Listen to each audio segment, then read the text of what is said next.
Bonjour, bienvenue à la première vidéo de Harp Music. Suivront d'autres vidéos tutoriels ou cours en ligne, mais commençons par le commencement. Harp Music, c'est quoi?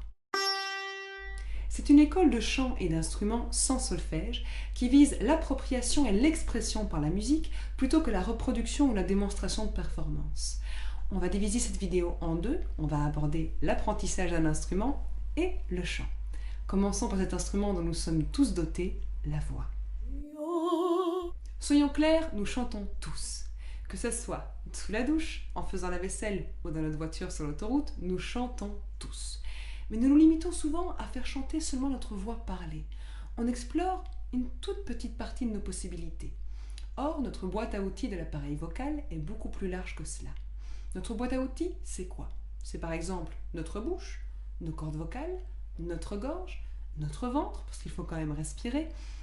Imaginez que nous avons des centaines de langues différentes dans le monde. Avec une même morphologie humaine, nous arrivons à produire presque une infinité de sons différents. Or, chanter, c'est quoi? C'est apprivoiser et contrôler un son. Pour cela, il va falloir jouer notamment avec sa bouche. Un petit exemple.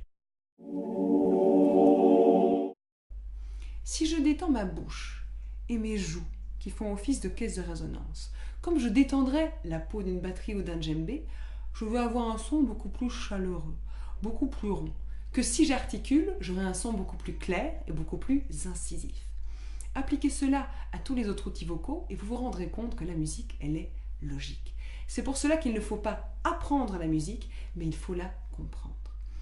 Pour chanter, il faut se lâcher, lâcher prise, ne se donner aucune limite. Il faut être curieux et surtout être patient. Imaginez-vous un atelier que vous n'avez que peu ou jamais utilisé, rempli d'outils. Du jour au lendemain, il vous prend l'envie de bricoler. Et vous espérez que vos outils fonctionnent directement, proprement, instinctivement. Comme vous vous en doutez, cela ne fonctionnera pas. C'est pareil avec votre outil vocal. À peine un outil découvert, il ne va pas fonctionner parfaitement. Parce qu'il faut d'abord le repérer, puis le muscler, et puis le réquisitionner sur commande. Et évidemment, à chaque fois, il faudra le chauffer, comme le fait un sportif. Ce qui compte, c'est de découvrir ensemble votre champ des possibles, vous pousser à vous dépasser pour que vous puissiez continuer la route seul. Car ce qui est magnifique en musique, c'est qu'on n'a jamais fini de la découvrir.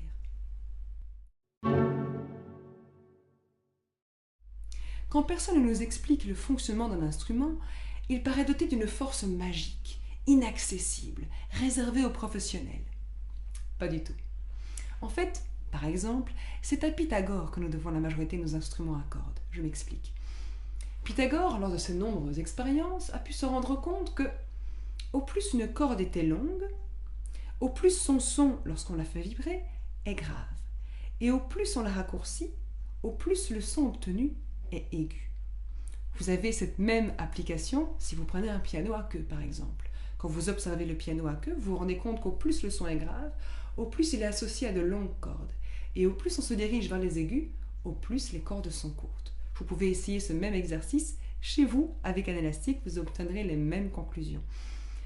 En gros, pour apprendre un instrument, il vous faut deux choses de base. Est-ce que vous savez compter jusque 4? Je crois que ça devrait aller. Est-ce que vous connaissez la suite do, ré, mi, fa, sol, la, si?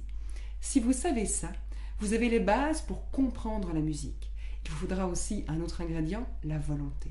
Car il faut bien différencier avoir envie de faire de la musique et la volonté de faire de la musique. Comme le disait Jacquard, Einstein n'était pas spécialement plus intelligent que les autres, contrairement à ce que l'on croit. Il avait juste un sacré défaut, il ne supportait pas de ne pas comprendre. C'est votre curiosité qui vous mènera à vos profondes ressources musicales pour que vous puissiez vous exprimer et comprendre la musique.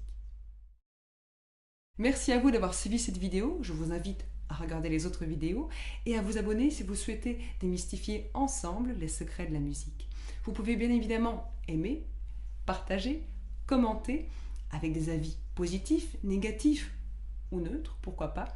Si vous avez les moindres questions, vous allez juste en dessous, vous pouvez nous contacter par téléphone, par email ou via le formulaire du site ou encore via la page Facebook. Je vous dis à tout bientôt pour la prochaine vidéo pour démystifier ensemble la musique parce que n'oubliez pas, la musique est à tout le monde.